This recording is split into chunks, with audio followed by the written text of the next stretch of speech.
요한복음 11장 11절부터 16절까지 말씀입니다. 요한복음 11장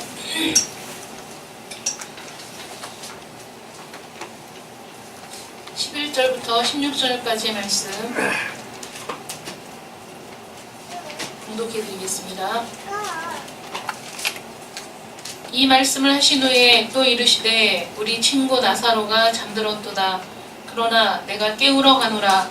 제자들이 이르되 주여 잠들었으면 낫겠나이다 하더라. 예수는 그의 죽음을 가리켜 말씀하신 것이나 그들은 잠들어 쉬는 것을 가리켜 말씀하신 줄 생각하는지라. 이에 예수께서 밝히 이르시되 나사로가 죽었느니라. 내가 거기 있지 아니한 것을 너희를 위하여 기뻐하노니 이는 너희로 믿게 하려 함이라. 그러나 그에게로 가자 하시니 디두모라고도 하는 도마가 다른 제자들에게 말하되 우리도 주와 함께 죽으러 가자 하니라. 아멘. 기도하겠습니다. 하나님 감사합니다. 이 시간에도 거룩하시고 살아계신 하나님의 말씀이 선포되는 시간입니다.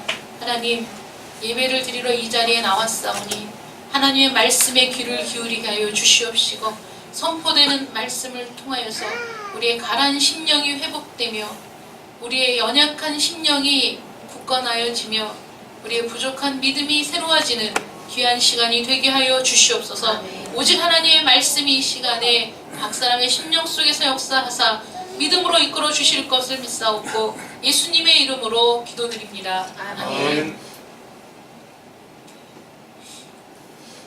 우리 교회에서 아가 소리가 들리니까 참 좋네요. 참 너무나 기쁜 소리입니다. 우리 지난주 함께 나누었던 말씀, 이제 나사로가 죽은 것을 아시고 다시 유대로 가자 하셨을 때 제자들의 반응이 놀라고 두려워하면서 만류하는 상황이 있었죠. 그때 우리 주님이 대답하신 말씀은 낮이 12시간이 아니냐. 지금은 살아있는 시간. 이 살아있는 시간은 하나님의 뜻대로 살아야 되는 시간. 하나님의 뜻대로 살아갈 때만이 우리 인생에 만족이 있고 기쁨이 있다는 그 사실을 다시 한번 확인시켜 주셨죠. 아직 내게 주어진 삶의 시간들을 빛 대신 주님과 함께 할 때 결코 실족하는 일이 없다는 것. 우리 하나님의 말씀대로 순종할 때 참 만족과 기쁨을 누리게 된다는 것에 대해서 우리가 함께 말씀을 나누었습니다. 어떤 학생이 학원을 다니는데 학원에서 잠깐 전화할 일이 있어서 공중전화 박스에 나왔다가 어떤 아주 허름한 옷을 입은 할아버지가 사발면 2개를 들고 오는 것을 보았습니다. 낯선 사람도 또 그렇게 거지 몰골에 사람이 가까이 오는 것이 두려워서 이 학생이 얼른 학원으로 올라갔습니다. 한 20-30분 있다가 다시 친구와 함께 커피 한잔 마시느라고 나왔더니 그 할아버지가 그 추운 날씨에 사발면을 이제 드시고 계시는 거였어요. 그 차가운 계단에 앉아서. 그런데 그 경비원으로 보이는 젊은 남자분이 나오더니 그 할아버지에게 욕을 하면서 빨리 가라고 발길질을 하는 것을 보았습니다. 이 학생이 그러면 안 되는데 뭐 사발면 그거 드시고 가면 되지 뭐 저렇게까지 할 필요가 있을까 생각은 했지만 나서서 말을 하기가 두려웠습니다. 그래서 그냥 부리렇게 올라와서 책상에 앉았지만은 공부가 안 되는 거예요. 자꾸 눈물이 나고 내가 이렇게 비겁한 사람이었을까? 나는 왜 한마디도 말을 못했을까 생각을 하다가 가방을 싸집어지고 밖으로 나와보니까 계단에 할아버지는 안 계시고 사발면만 엎어져 있는 게 보인 거예요. 이 학생이 속으로 생각했습니다. 내가 대학을 가기 위해서 영어를 공부하고 수학을 공부하고 이렇게 열심히 배우는 그 이유가 뭘까? 나는 무엇을 위해서 배우는 것일까? 이런 생각을 했다고 그 글을 이제 기고한 겁니다. 그 글을 읽으면서 이 학생이 참 괜찮은 학생이다 그렇게 생각이 들었어요. 왜냐하면 우리가 가장 불쌍한 사람은 생각 없이 사는 사람이고 그 다음으로 불쌍한 사람은 생각은 하며 살지만 자기만을 생각하며 사는 사람이죠. 우리가 이 세상을 살아가는 이유와 목적이 내 자신의 안일만을 위한 것이라면, 내 자신의 유익만을 위한 것이라면 참 이 세상 사는 의미가 뭐가 있겠습니까? 나는 무엇을 위해 배우는 것일까? 나는 무엇을 위해 사는 것일까? 나는 무엇을 위해 존재하는 것일까에 대한 질문 한 번 없이 사는 인생이라면 얼마나 가여운 인생입니까? 노는 것만 좋아서 시간이 막 지나가는데도 개의치 않고 자신의 쾌락만을 위해서 사는 사람들, 특히 젊은 사람들, 너무나 심각한 문제지요. 무엇을 위해 배우는 것일까? 무엇을 위해 사는 것일까? 이 제자들은 무엇 때문에 주님과 함께 있는 것일까? 주님을 통해서 무엇을 얻으려고? 주님을 통해서 무엇을 배우려고? 왜 주님 옆에 가족을 버리고 붙어 있는 것일까? 이들도 수없이 생각했을 텐데도 번번이 주님의 말씀 앞에서 이들의 반응은 믿음이 아니라 자신의 개인적인 영단을 위한 것이 드러날 때가 너무나 많았다는 거죠. 이 말씀을 하신 후에 또 이르시되 우리 친구 나사로가 잠들었도다. 그러나 내가 깨우러 가노라. 이렇게 말씀하십니다. 우리 주님은 나사로의 죽음을 제자들에게 알리시고 유대로 가시는 목적이 바로 이 나사로 때문임을 지금 밝히 말씀하시고 계시는 거죠. 이 말씀을 통해서 우리가 알 수 있는 것은 첫 번째, 예수님은 나사로가 죽었다는 소식을 받지 못했지만 나사로가 죽었다는 것을 아시는 분이라는 거예요. 나사로가 죽었음을 분명하게 알고 계십니다. 그리고 예수님은 이 나사로를 뭐라고 부르죠? 친구라고 부릅니다. 우리 주님께서는 사랑하는 성도들을 친구라고 부르는 일에 주저하지 않으십니다. 부끄러워하지 않으십니다. 개의치 않으십니다. 그래서 우리가 사람들 앞에서 주님의 이름을 부끄러워하면 주님도 우리를 부끄러워한다 말씀하셨거든요. 그러기 전에는 우리를 결코 부끄러워하는 일이 없으십니다. 친구라고 불러주십니다. 얼마나 감사합니까, 여러분? 우리 주님이 살아계신 하나님의 아들이 우리를 친구라고 불러주시는 거예요. 그리스도와 성도들 간에는 이런 애정이 있어야 됩니다. 사귐이 있어야 됩니다. 이것을 주님께서는 인정하시고 부끄러워하지 않으신다는 거죠. 그 다음에 세 번째, 예수님께서는 성도의 죽음을 죽음이라고 부르지 않고 잠자는 것이라고 부르신다는 거예요. 나사로의 죽음은 야이로의 딸의 죽음과 마찬가지로 특별한 의미에서 잠자는 것입니다. 왜냐하면 곧 일어날 것이기 때문에 특별한 의미로 잠자는 것이라고 표현을 했을 수 있지만은, 그러나 우리도 결국에는 다시 살아날 것이 분명한데 죽고 사는 것이 무슨 큰 문제가 되겠습니까? 영생으로의 부활을 믿고 소망하는 우리에게 죽는다는 것은, 육신을 버리고 죽는다는 것은 옷을 벗고 잠자리에 드는 것과 별반 차이가 없다는 것입니다. 우리는 낮 시간 동안, 낮이 12시간이 아니냐? 그 12시간 동안 참 애쓰고 수고했던 그 모든 피로를 풀고 쉬는 시간이죠. 우리가 죽는다는 것은, 우리의 육체는 비록 부패하지만 아침이 되면 언제 부패한 적이 있었느냐는 듯이 잠을 자고 일어난 것처럼 우리가 깨어나게 될 것이라는 거예요. 사도행전 4장 13절 14절 말씀 한번 같이 보겠습니다. 데살로니가전서 4장 13절 14절 말씀.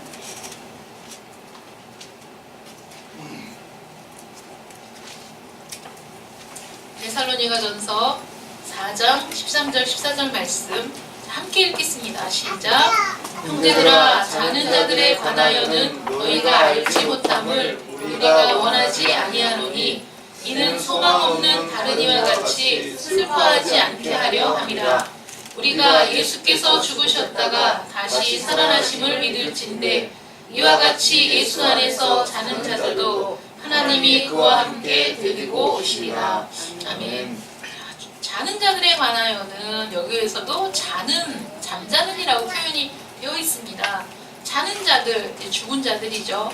이 자는 자들에 관해서 너희가 알지 못함을 우리가 원하지 아니하노니 이는 소망이 없는 사람처럼 슬퍼하지 않게 하려는 거라는 거예요. 소망이 없는 사람은 죽음은 영원한 이별이고 정말 극심한 슬픔이지만, 소망을 갖고 있는 자들, 부활의 소망을 갖고 있는 자들은 이 죽음이 그렇게 슬프고 애통한 일은 아닐 수 있다는 거죠. 왜냐하면 예수님께서 죽으셨다가 다시 살아나심을 믿는 자들마다 예수 안에서 자는 자들도 하나님이 그와 함께 데리고 오실, 하나님이 부르실 그날이 분명히 있다는 겁니다. 그래서 주님께서는 지금 나사로를 깨우러 간다 이렇게 말씀하시는 거예요. 깨우러 간다. 잠자는 것이 죽음과 유사한 것과 마찬가지로 우리는 자다가 우리의 이름을 부르는 소리를 듣고 잠에서 깨어나서 부활하게 될 것입니다. 욥기 14장 15절 말씀에 주께서는 나를 부르시겠고 나는 대답하겠나이다. 내가 죽어서 음부에 내려가 있을지라도 주께서는 나를 부르시겠고 나는 대답하겠나이다. 우리를 부르시는 날, 우리 죽음의 권세, 무덤의 권세를 깨트리고 우리 육체가 부활하는 날이 반드시 있음을 주님께서 말씀하시는 겁니다. 주님께서 제자들에게 나사로를 깨우러 가는 것을 말씀하신 것은 유대 땅으로 가는 것에 대한 그들의 두려움을 제거하는 데 도움을 주기 위해서죠. 내가 공식적으로 예루살렘에 가는 거 아니야. 나는 지금 우리 친구 나사로의 죽음 때문에 가는 것이다. 주님의 이 말씀에 제자들은 이렇게 대답합니다. 주여, 잠들었으면 낫겠나이다. 이 말은 무슨 뜻이냐면 고열에 시달리다가 고통 중에 있다가 잠도 못 잘 정도로 괴로워하는 중병에 걸려 있다가 이제 열도 떨어지고 고통도 좀 수그러들어서 잠이 들었다면은 이건 낫는 증거가 아니겠습니까? 이제는 조금 있으면 쉬면 이제 벌떡 일어나겠습니다. 이런 대답인 거죠.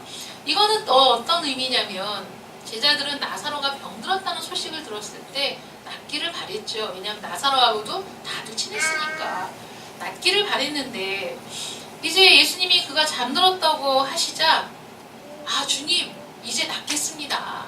유대로 다시 돌아가지 않아도 되겠습니다. 굳이 뭐 주님이 가실 일이 뭐가 있겠습니까? 안 그래도 그 유대 땅 지금 위험한데 주님 가시면 죽을 수도 있는데 주님 가신다고 누가 환영할 사람도 없는데 굳이 나사로에게 가실 이유가 있겠습니까? 이제 나아가는 중인 것 같으니까 좀 더 경과를 지켜보지요. 주님 잠들었으면 낫겠습니다. 이렇게 얘기하는 거죠. 일부러 위험을 자초할 필요는 없다는 거죠. 위험한 일인데 꼭 해야 되는 일이라면 내가 아닌 다른 사람이 했으면 좋겠죠. 여러분 이것이 제자들만의 마음입니까? 지금 우리들도 똑같죠. 꼭 해야 되는 일이라면 다른 사람이, 나는 그냥 가만히 있다가 어부지리로 이익만 챙기면 얼마나 좋아. 이게 지혜로운 거고 이것이 똑똑한 사람이 사는 방법이라고 우리도 지금 그렇게 생각하고 있습니다. 제자들도 마찬가지죠. 위험한데 굳이 갈 필요가 있을까? 이런 생각이 지배적이었던 겁니다.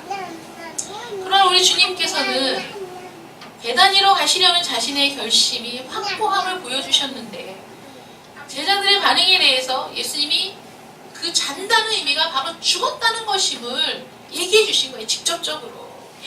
얘기를 해도 이해를 못해. 깨닫지 못해. 그러니까 다시 한번 분명하게 말씀하십니다. 잠들었다는 건 죽었다는 말이야. 이 유대인들도 그 잠잔다는 말, 죽음에 대해서 잔다라는 표현들을 알고 있거든요. 그리고 그 유대인들은 우리처럼 땅을 파고 시신을 묻고 매장하는 게 아니잖아요. 굴을 만들어서 굴 안이 가족묘입니다. 아버지도 어머니도 그 안에 눕혀놓으면 자연적으로 부패해서 다 썩고 없어지도록 그냥 둡니다. 그 다음에 어머니, 가족들을 다 그 안에 둡니다. 그래서 거기를 침실이라고 불렀대요. 그러니까 잔다는 표현이 익숙한데도 불구하고 이들은 그것을 죽음이라고 생각하고 싶지 않았던 거죠. 유대로 가지 않아야 될 이유가 필요했던 겁니다. 주님이 나사로가 죽었느니라 이런 말을 통해서 분명히 가야 될 것을 밝히셨을 때 우리 주님은 성도들의 죽음을 아실 뿐만 아니라 성도들의 죽음을 귀하게 여기십니다. 우리 시편 116편 15절 말씀해 보시면 그의 경건한 자들의 죽음은 여호와께서 보시기에 귀중한 것이로다. 성도의 죽음은 여호와께 하나님께 의미 있는 것이고 아주 귀중한 것이에요. 성도들의 죽음을 하나님께서는 그냥 못 본 채 하시는 분이 아니십니다.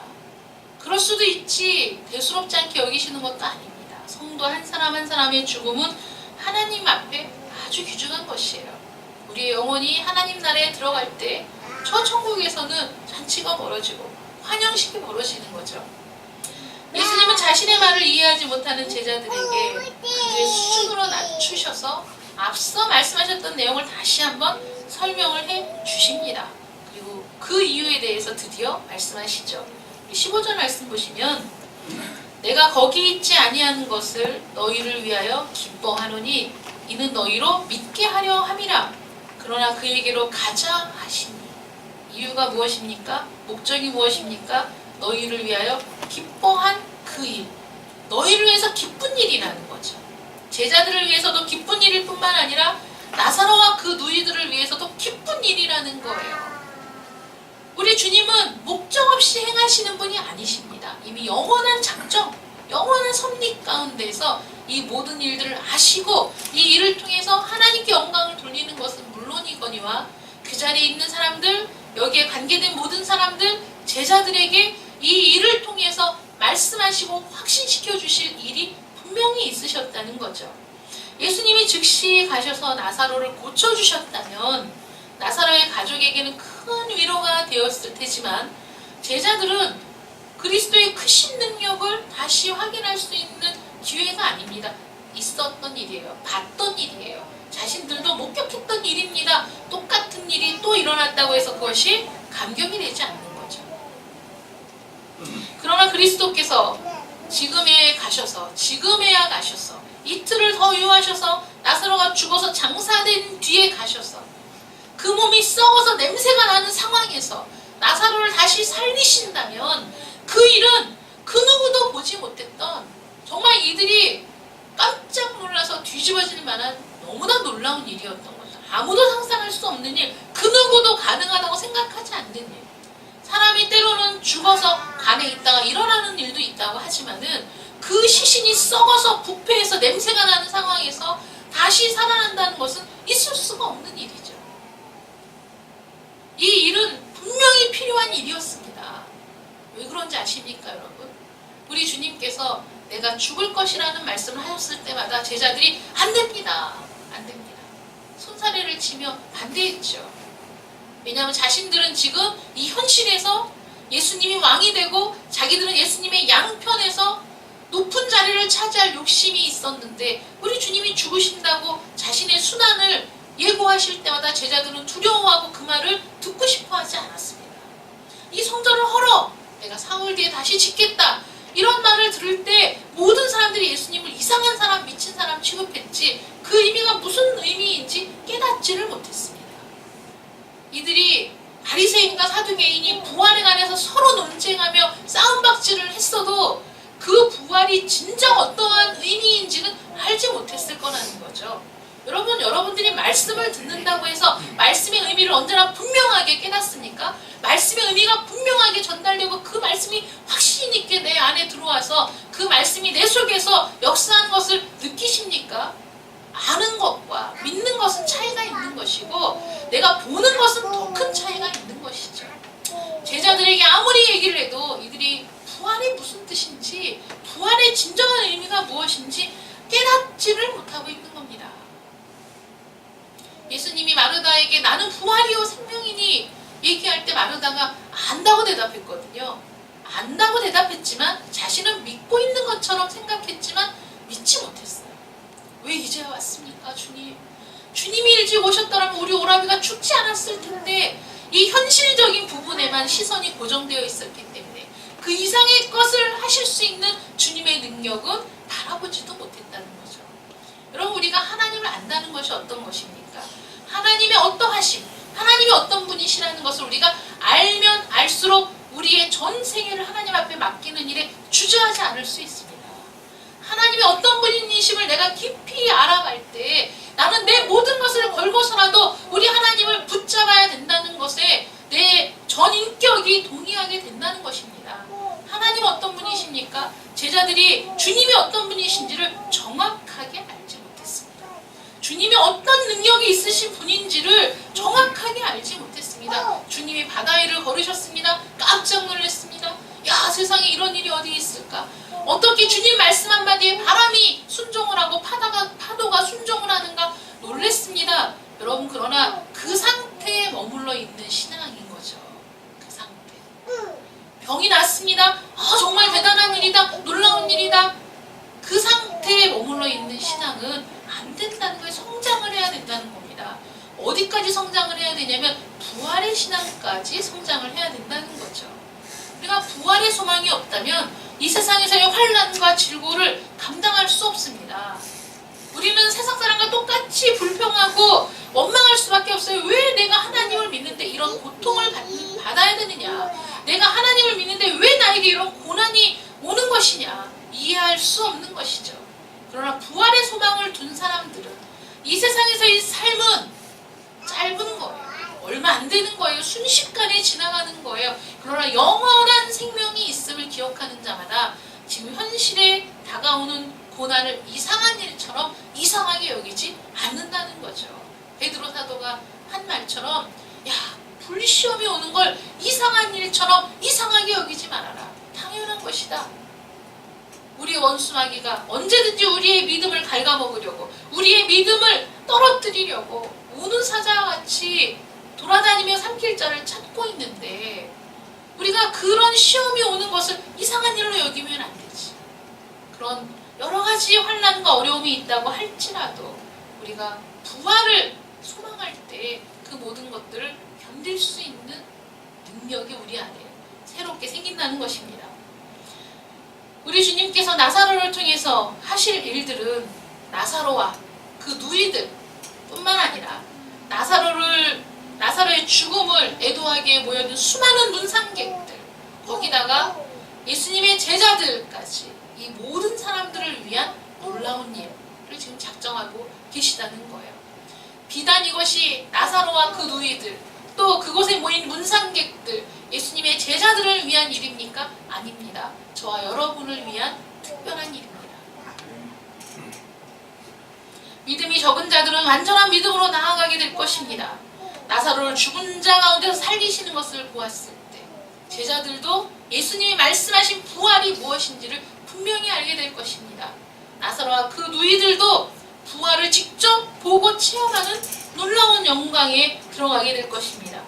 예수님은 베다니로 가실 것과 그의 제자들을 동행시키실 것을 작정하시고 그에게로 가자. 여러분, 그에게로 가자예요. 그 누이 마르다와 마리아에게 가자는 게 아닙니다. 그 동생들이 얼마나 상심하겠니? 그 동생들을 위로하러 가자. 아닙니다. 그에게로 가자는 거예요. 그가 누굽니까? 나사로입니다. 나사로에게 가자는 거예요. 나사로에게 볼 일이 있으시다는 거예요. 이게 사람의 상식으로는 이해가 안 되는 일이죠. 죽은 자에게 무슨 볼 일이 있습니까? 여러분이 문상을 가실 때 죽은 자를 보고 가십니까? 가족을 보고 가죠. 그런데 주님은 자는 겁니다. 주님의 편에서 볼 땐 지금 자는 겁니다. 언제든지 불러내시면 일으키실 수 있는 상태라는 겁니다. 예수님은 부활의 능력이 있으신 분이시고 죽은 자도 살리실 능력이 있으신 분이라는 거죠. 그거를 보여주기 원하셨다는 거예요. 확신시키기를 원하셨다는 거예요. 여러분, 이 부활의 현장을 여러분들이 함께 보시는 거예요. 우리도 제자들과 마찬가지로 답답하고 도대체 주님 거기를 왜 가시는 건지, 왜 그 일을 하시는 건지 우리도 모르는 상태가 많지요.